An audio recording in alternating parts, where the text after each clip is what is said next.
Je me suis posé dans un parc pour faire l'intro et j'aime trop, il y a une ambiance de ouf. Il pleut un peu et j'ai une trop belle vue sur la Garonne, sur Toulouse. Aujourd'hui, je voulais vraiment parler de cette sensation un peu de perdre son temps et d'être perdu dans sa vie de manière générale.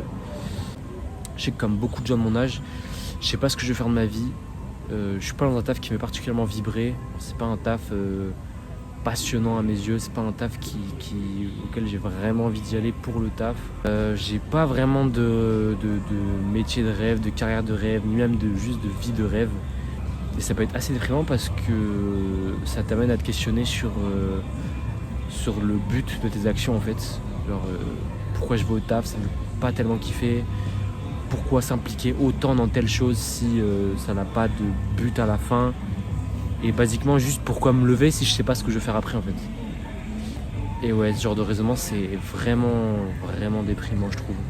Je sais que je culpabilise de ouf à l'idée d'être productif. Et cette culpabilité elle m'empêche de savourer les moments les plus simples que je pourrais avoir. Genre juste me poser quelque part et rien faire, ou alors juste profiter d'une belle vue, ou j'arrive pas à profiter d'une journée où je fais rien, ou d'un moment où je fais rien parce que mon esprit est ailleurs et mon esprit est juste en train de me demander à ce que je devrais faire de productif, juste en train de penser à ce que je fais pas, à ce que je suis pas et à ce que je devrais être, plutôt que de juste me dire ok c'est cool, je passe à un bon moment et c'est cool genre. J'arrive pas à me dire que je mérite de me reposer. Juste respire, pose-toi et apprécie le fait de rien faire. J'ai cette chance de pouvoir rien faire, alors juste profite quoi. Et c'est terrible mon cerveau parce que je pense que je suis clairement pas le seul dans ce cas-là et qu'on est beaucoup de gens qui pourront se raccrocher à ce que je vais dire, mais j'ai l'impression que c'est la fin du monde et que j'ai raté ma vie si dans une journée je peux pas aller à la salle. Genre si j'ai pas le temps d'aller à la salle, ou si simplement, je sais pas moi, j'ai un empêchement, que je peux pas y aller, que je suis malade, que je sais pas moi, ou juste que ma séance est mauvaise et que c'est une catastrophe et toute ma journée après est impactée par le fait que je suis pas allé au sport. I want to talk to you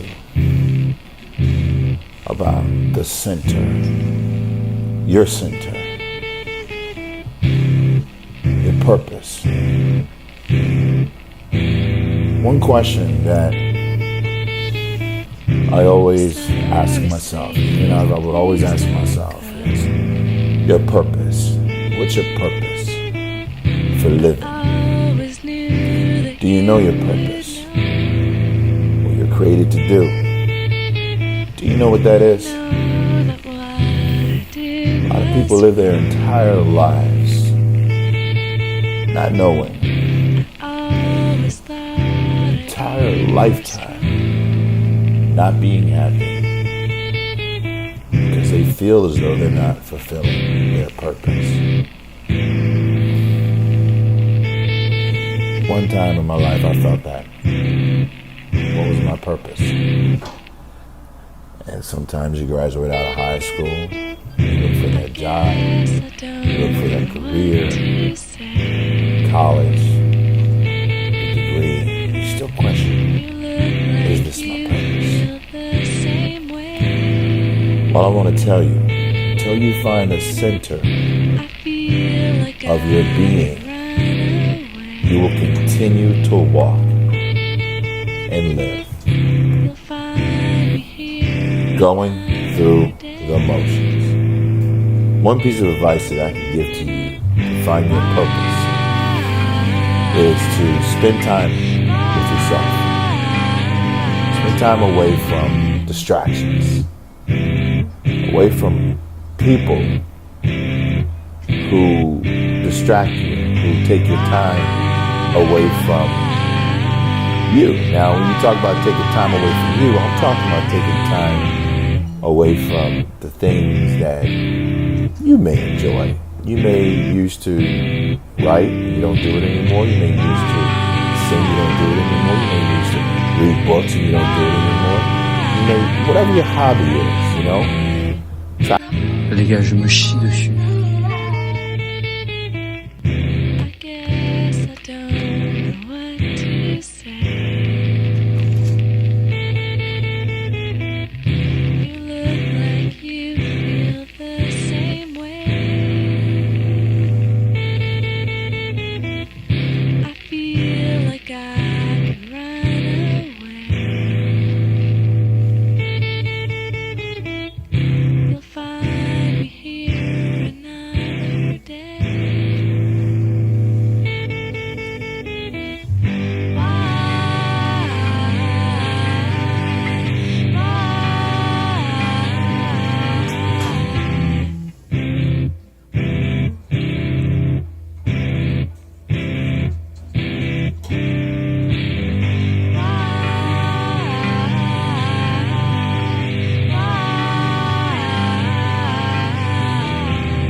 Je sais que pour beaucoup, cette peur de rien faire et juste cette peur du temps qui passe, c'est vachement lié à une peur de la mort.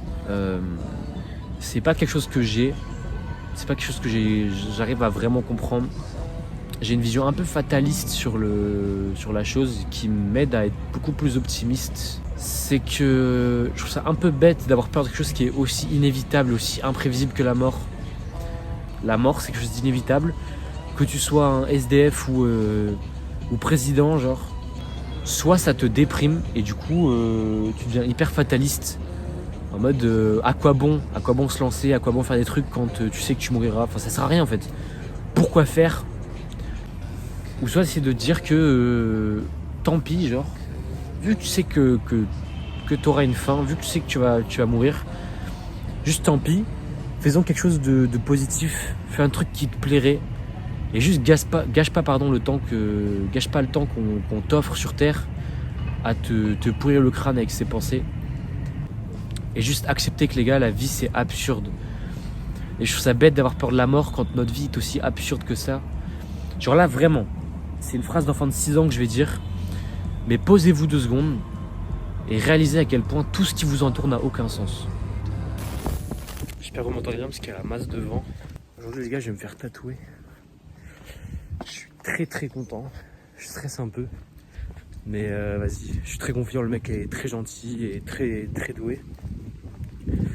Donc je pense que ça va être très cool. Je sais pas trop comment je pourrais vous filmer ça, j'essaie de filmer le plus possible, mais je suis pas encore très à l'aise avec le fait de filmer. Et voilà, j'ai très hâte. Je vous montrerai du coup ce que ce sera une fois là-bas. Je vous garde la surprise, même si pour vous c'est dans 2 secondes. I push my fingers into my eyes. It's the only thing that slowly stops the ache. But it's made of all the things I have to take. Jesus now.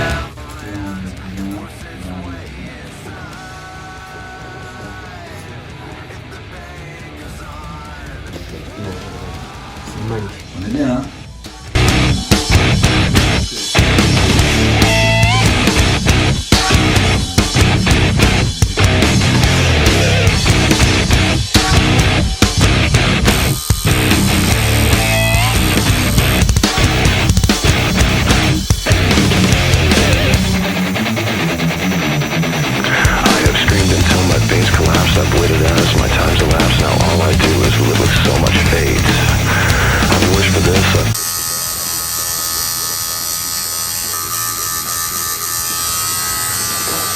Ouais, je sais, je compatis. C'est cool ça. T'as fini, pas vrai? Des petites minutes là, ce côté-là. Magnifique. Suis-moi.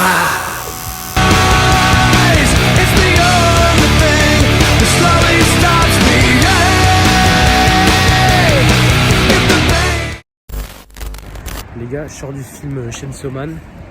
Aujourd'hui, je me suis fait tatouer. Du coup, j'ai fini le tatouage. En gros, c'était fait sur 2 jours.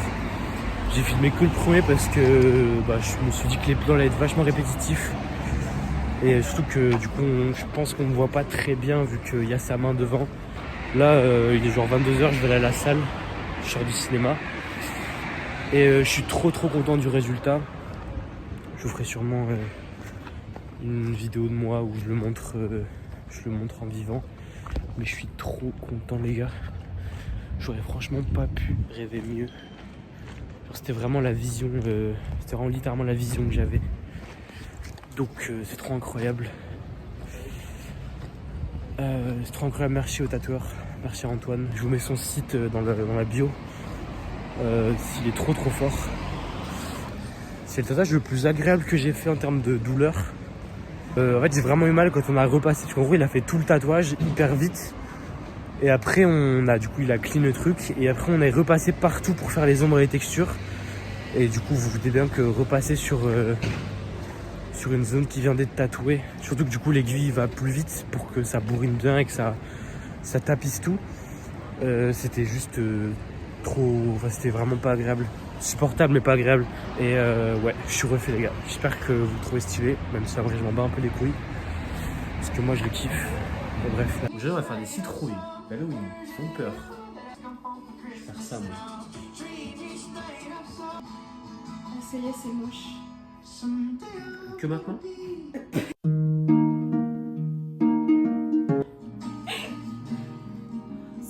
Ça fait peur hein. C'est scary hein.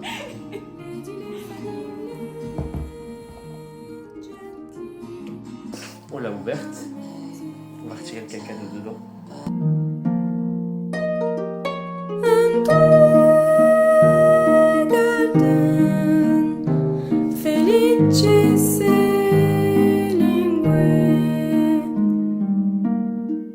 Regardez, c'est ma citrouille. Voici ma citrouille et son copain autiste. Elle est tellement mieux que la tienne. Après moi, c'est bon.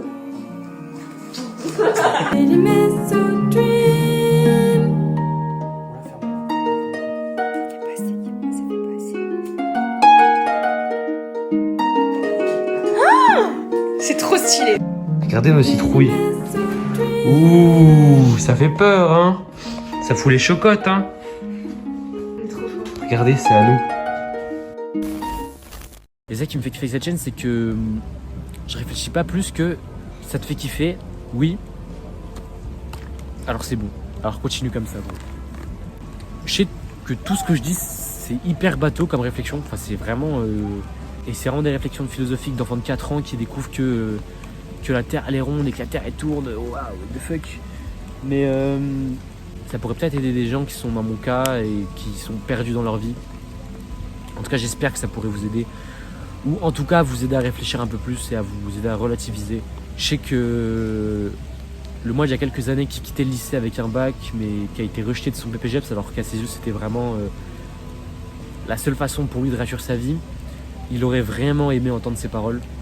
Et c'était dans ce cas-là, mec, si t'es autant perdu, si tu te poses autant de questions et que tu te sens juste mal parce que t'es perdu et que OMG, le temps qui passe, essaye de pas plus réfléchir que ça, gros. Pose-toi, respire, relativise, dis-toi que ça pourrait être pire.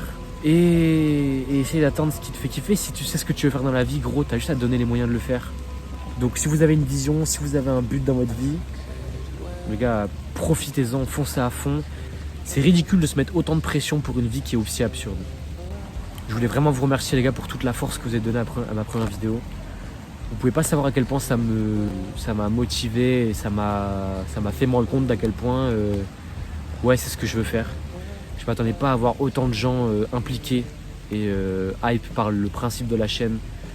Je m'attendais pas à ce que autant de gens soient derrière moi, genre. Et ça me touche vraiment. Ça me touche vraiment de ouf.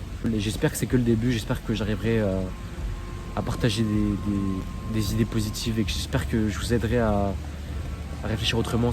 Et ouais, juste que ça vous aidera d'une manière ou d'une autre. Bref. Merci les gars, je vous aime.